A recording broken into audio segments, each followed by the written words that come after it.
Hola amigos, bienvenidos a David Parcerisa Live. ¿Qué tal estáis? Hoy estamos en este bosque maravilloso. Yo os recomiendo siempre a todo el mundo que vaya al campo. Aunque viváis en ciudades, al menos una vez a la semana, amigos.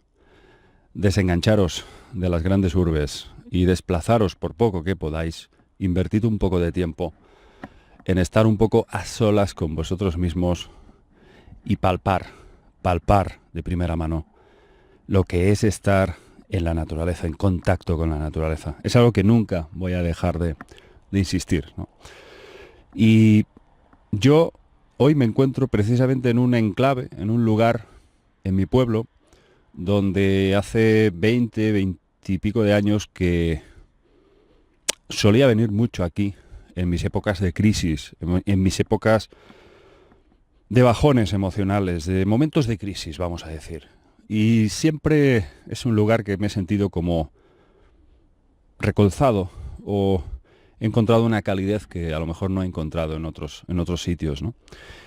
He venido aquí infinidad de veces a meditar, a intentar aclararme mis propias ideas en épocas, como digo, muy malas en mi vida. Afortunadamente esto ya forma parte del pasado, pero hoy me ha gustado coger el coche y desviarme hacia esta zona tranquila. Conozco místicos que me suelen decir que si te vas al campo y te aburres, es que tienes un grave problema, porque no sabes escuchar. No sabes escuchar el aire, el canto de los pájaros, la fricción de las hojas al viento y todo ese abanico amplio de sonidos que nos ofrece la naturaleza. Yo quizás no llego a tanto a interpretar, pero admito que me siento bien aquí. Y me siento, como os he dicho antes, como si recibiera una extraña inspiración para llegar quizás a capas más profundas de mi propio ser, de mi propia personalidad. Creo que es muy terapéutico. Es muy terapéutico. Pero el motivo de este vídeo no es este. El motivo de este vídeo, amigos, es haceros partícipes de una serie de reflexiones que he llegado a lo largo de muchos años en torno a lo que tiene que ver con el karma. ¿Qué es eso del karma, el dharma? Los conceptos del bien y del mal que hasta ahora hemos ido manteniendo en diferentes escritos esotéricos, diferentes tratados ocultistas que nos hablan de ese más allá, de esta especie de dimensiones paralelas que nos estarían esperando a la vuelta de la esquina después de la muerte física. Como sabéis, se ha popularizado muchísimo en los últimos 40, 50 años todo lo relativo a estas enseñanzas hinduistas que nos hablan del karma. Esa especie de karma significa acción, como todos sabéis, pero sobre todo significa, para muchos, pagar una serie de errores del pasado. Si karma significa acción, está claro que todo tiene unas consecuencias después de esa acción emprendida, sea física, moral, psicológica, emocional. Todo parece que tiene, lógicamente, una causa y un efecto, y nosotros estamos dentro de, vamos a decir, no podemos salir de este engranaje en el que el universo se rige por una serie de leyes, ¿no? Pero yo en los últimos años he tenido una especie de transformación en esta concepción esotérica del karma, porque me estoy dando cuenta de que quizás se ha desproporcionado esta filosofía de decir, no, el que la hace la paga, tienes que pagar por el mal que obraste en vidas anteriores. Yo no lo tengo tan claro, sinceramente os digo. Sí que es verdad que hay situaciones tan absurdas, aparentemente absurdas, que no llegamos a comprender las razones. Por ejemplo, un niño, el alma de un niño de 6 años que nace en África para morir de inanición. Lógicamente esto, ¿cómo se encuadra dentro de las leyes del universo? Lógicamente, a ojos humanos esto nos parece una crueldad tremenda, algo perverso. Pero tampoco puede ser un accidente. Tampoco quiero aceptar el hecho de que esto sea algo arbitrario, algo aleatorio, que simplemente es una cuestión de suerte. A ese niño le ha tocado nacer en África para morir. ¿No os parece un poco diabólico, un poco perverso y al mismo tiempo estúpido también pensar que eso pueda ser una simple casualidad? Me niego a aceptar ambas cosas, ambas concepciones.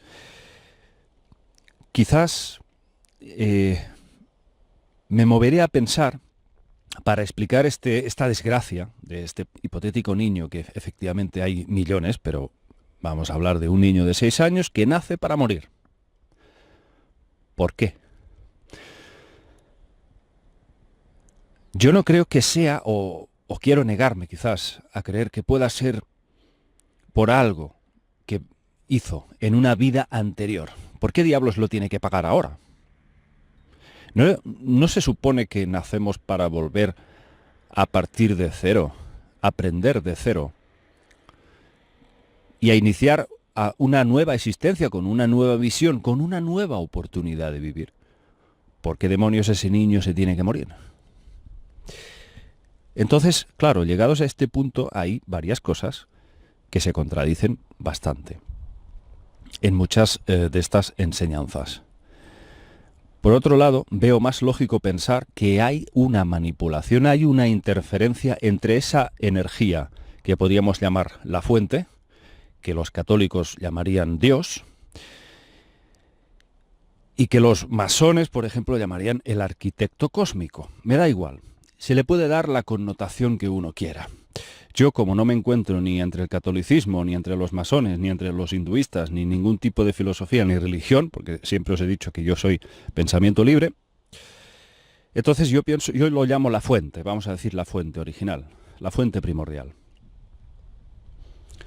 Si ha habido una interferencia a nivel de inteligencias entre esa luz pura, esa inteligencia que es magna, que es suprema, que es la energía creadora que da sustento a toda la vida en el universo, y hay una serie de entidades que han opacado esa fuente de luz, han interferido esa energía para, vamos a decir, hacerse pasar por ella. Es la historia de siempre que observamos en todos los textos antiguos de estos diosecillos que os he hablado, que no son nada más que seres extraterrestres con una gran tecnología y unos grandes medios para hacerse pasar por dioses.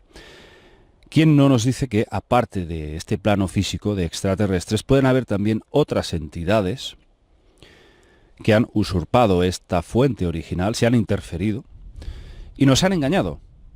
Y han creado como una especie de falso escenario, y lo hemos contado muchas veces, en el que cuando morimos han diseñado una especie de tecnología hiperdimensional, con una especie de teatrillo, que puede llegar a hacerse pasar por nuestros seres queridos y hacernos creer que tenemos que volver otra vez a la rueda del samsara, a la rueda de la reencarnación, porque tenemos cuentas pendientes, porque tenemos un montón de cosas que aún tenemos que pulir.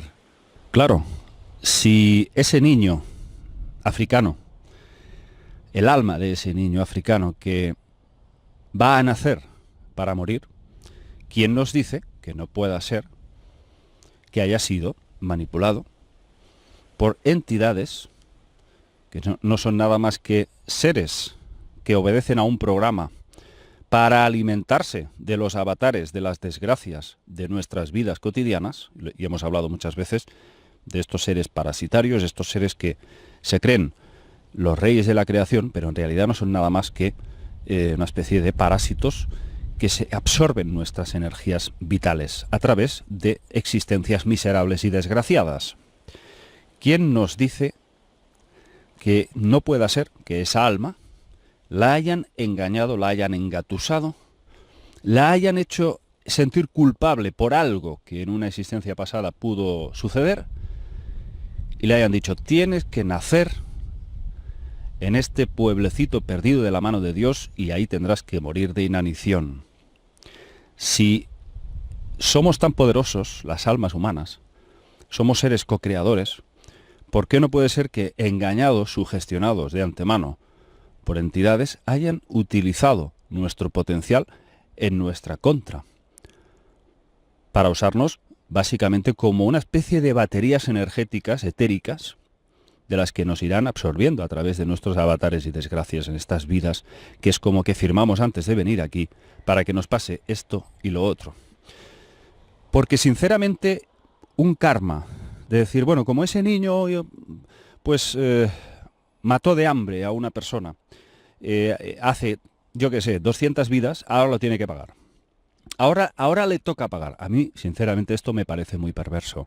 Yo no creo que el universo propiamente te haga pagar un castigo porque hayas hecho algo malo después de tanto tiempo. Me parece algo que no tiene demasiado sentido. Además, hablaríamos de una especie de fuente original vengativa. Yo no veo que esa fuente pueda ser otra cosa más que amor, compasión y bondad. Con lo cual, esto se contradice bastante. Otra pregunta que surge, que muchos de ahora mismo os debéis estar preguntando. ¿Por qué esta fuente original lo permite? Permite esa interferencia, permite que haya entidades que puedan hacer eso. Bueno, volveríamos otra vez a lo mismo. Se trataría una vez más de una especie de prueba para que nuestra conciencia llegue a un punto en que ya no siga jugando a este juego de engaño, de extorsión, de chantaje emocional. Porque eso es lo que realmente nos estarían haciendo al otro lado, una vez fallecemos. Hacernos como una especie de chantaje emocional, hacernos sentir culpables para que volvamos a reencarnar bajo una serie de directrices, bajo una serie de condiciones que según ellos serían las adecuadas para que paguemos ese castigo. Ahí es donde yo tengo mis sospechas de que van por ahí los tiros, pero no que exista un karma propiamente que te haga pagar como un castigo por algo que hayamos hecho hace mucho, mucho tiempo. Sí pienso que hay en cierta manera algunos mecanismos en el universo, amigos, que es como que se produce un efecto boomerang. Si tú deseas algo malo a otro o haces algo malo a otro, de alguna forma el universo se espabila de alguna manera para enviarte una oleada, una super bofetada para que recibas el impacto del daño que tú ibas o has causado en otro. Pero de ahí a esta especie de venganza servida en un plato frío, después de tantas vidas, existencias y avatares que hemos hipotéticamente vivido en la reencarnación, me parece que esto es un término, una forma de pensar demasiado exclusivamente humana. Y yo creo sinceramente que las fuerzas que rigen el universo son mucho más inteligentes, trascienden completamente el raciocinio del ser humano. Por lo tanto, pienso que hay algo que se nos escapa en torno a este concepto tan a veces arcaico del karma. Donde sí debo reconoceros que encontré mucha fuente de información, amigos, es en los libros del fundador del espiritismo, Allan Kardec. Y, por supuesto, de uno de sus máximos seguidores, otro gran pensador, que fue León Denis. Yo personalmente prefiero León Denis que Allan Kardec. Creo que tenía una oratoria, un estilo literario mucho más, vamos a decir, emocional. Ese hombre era capaz de inspirarte de una forma muy emotiva, muy sentimental. Os recomiendo los libros de León Denis. Este señor escribió un libro, escribió muchos, os destacaría, por ejemplo, Después de la muerte, muy interesante, pero a mí me llamó mucho la atención su libro El problema del ser y del destino. En ese libro, León Denis lo que nos venía a decir es que sí existe como una especie de plan divino.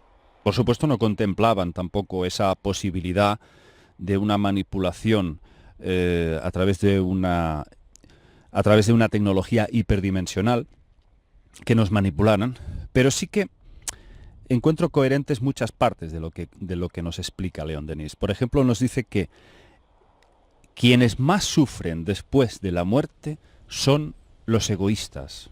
Las personas que solamente se han preocupado de sí mismas sin pensar en absoluto en los demás, sin sentir ningún tipo de compasión o empatía hacia el que sufre. En definitiva, las personas que nunca han hecho nada por nadie nada más que por sí mismos y por su propio bienestar y satisfacción. León Denis dice que los egoístas sufren un calvario inimaginable, un dolor atroz. Y esto creo que tiene que ver bastante con una especie de balanza que a lo mejor nuestra alma tiene dentro nuestro. Una especie de balanza que es como que nuestra alma sabe perfectamente lo que está bien y lo que está mal. Y cuando uno desencarna, pasa por un periodo de purgatorio. Una especie de purgatorio, pero no un purgatorio bajo una concepción católica, ¿eh? Estoy hablando a nivel más psicológico.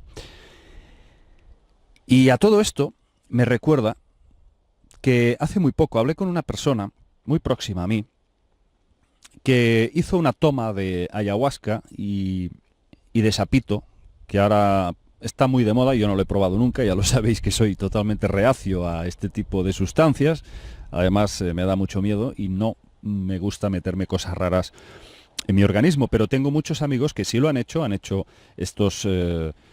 estas ingestas chamánicas y han experimentado una especie de ruptura de la Matrix, ¿no? Han podido vivenciar otra realidad, han visto las cosas desde un punto de vista totalmente distinto, se han salido de esta Matrix y han visto, por ejemplo, que todas las cosas, todos los objetos, no solo los árboles y, vamos a decir, las nubes, sino objetos ya inanimados, desprenden energía, todo absolutamente desprende una energía, una especie de aura, un campo energético que les envuelve a todas las cosas.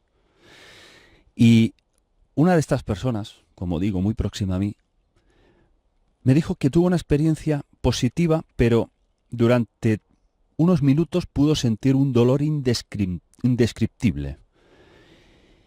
Me dijo que no sabía exactamente qué aspecto de su vida había sido el que le había abocado a sentir eso, pero era una especie como de sentimiento, como un remordimiento de conciencia por algo que había sucedido hacía mucho tiempo con un familiar suyo. Y me dijo una cosa exactamente igual a lo que decía León Denis en el libro El problema del ser y del destino. Me dijo: David, el dolor físico que experimentamos en este mundo no es nada en comparación con el dolor etérico que se siente más allá de la vida. Realmente, me dijo, los egoístas, las personas que solamente piensan en sí mismos, han de llegar a experimentar el auténtico infierno. Esto me lo dijo, me produjo mucho impacto y me dijo que era un dolor que era como si millones de agujas te perforaran de tus partes del ser. No es algo físico, es algo que se experimenta a nivel sensorial, todo tu ser, al unísono, millones de agujas agujereándote.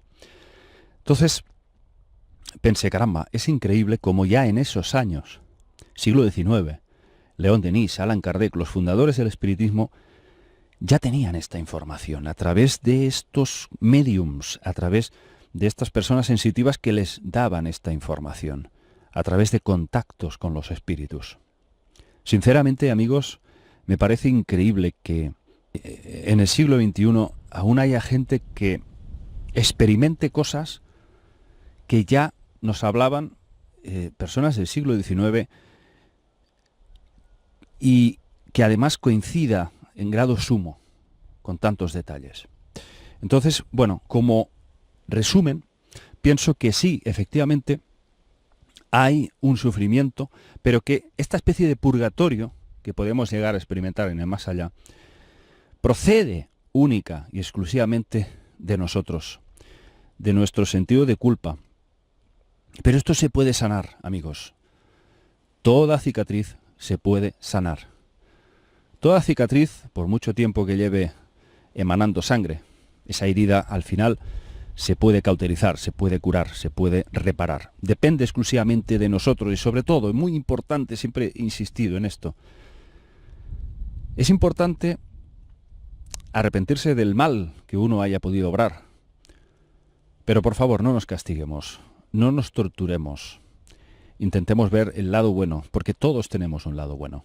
Todos tenemos un lado positivo. No nos castiguemos. El infierno existe, pero lo creamos nosotros. lo creamos nosotros mismos. Es muy importante, si uno ha sido egoísta, por supuesto, no solo es arrepentirse, sino intentar obrar a la inversa. Empezar a hacer cosas por los demás, pero no perder el tiempo llorando y dándote cabezazos en la pared. Es muy importante dejar de torturarse, porque esa tendencia te la llevas al otro lado una vez te mueres.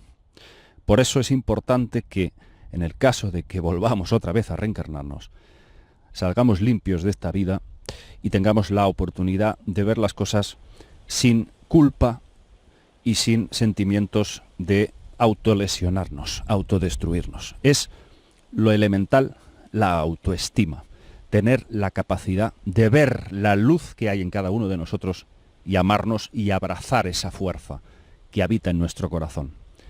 Creo que este es el mensaje o la reflexión final que hoy quería daros.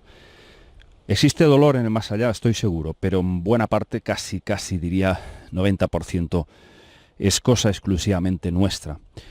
No penséis en cosas de que el universo os va a hacer pagar por algo que ya sucedió hace mucho tiempo. El universo tiene muchos mecanismos para haceros despertar hacia otras vías, para que vayáis tomando conciencia de lo que hayáis hecho. No tiene por qué ser una especie de castigo divino. Todo eso creo que son concepciones muy erróneas y que hacen mucho daño.